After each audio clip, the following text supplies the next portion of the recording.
Doğu Güneydoğu bölgesi olarak büyük bir imtihandan geçtik. Çok büyük bir deprem, şiddetli bir deprem geçirdik.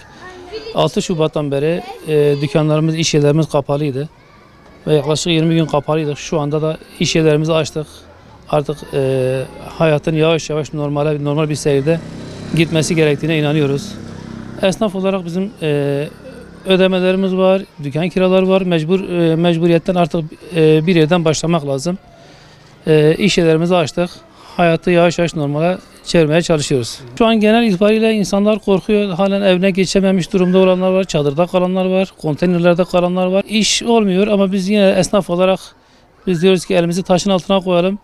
İnsanlar artık hayatın normal olduğunu, karşıların yavaş yavaş azaldığını ve bizim de artık böyle işlerimize başlamak gerektiğini kabul ediyoruz. Bu şekilde çalışıyoruz. Genel olarak işler yok. Şu an müşteri yok ama biz yine iş yerlerimizi açacağız. Ne yapıyoruz? Geliyoruz dükkana oturuyoruz. Sabahtan akşama kadar. Şu an için sektör tamamen durdu. Depremle beraber mobilya sektörü, döşeme sektörü tamamen durdu şu an. Çünkü insanlar evine giremiyor. Koltuğunu yapacak, mobilyasını yaptıracak insanlar şu an başka sorunları, başka dertleri var. Yani kimsenin aklına gelmiyor koltuğunu yeniletmek, mobilyayı yeniletmek.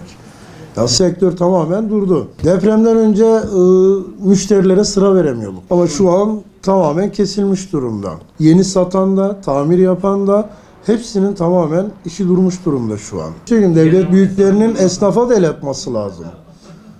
Yani tamam hasarlı evlere ödeme yapıldı, az hasarlı, çok hasarlı evlere ödeme yapıldı. Çok şükür evimizde hasarımız yok, hiçbir şeyimiz yok, sağlığımız, sıhhatimiz yerinde. Ama bir de esnafa bir el at. Tabii esnafa da destek yapılması lazım. Esnafa da bir el atılsın. Tüm esnaflara. Zaten ekonomik krizden dolayı işler durgundu. Ve depremin üzerine gelene kadar tam işler durdu yani. Hem psikolojik olarak hem maddi olarak etkilendik sonuçta. Hayır kapalıydı. Son bir hafta uğraşmışız. Müşteri pek yok yani diyebiliriz. İşler durgun. Faizli bir destekten ziyade yani direkt bir destek sağlanta daha iyi olur aslında.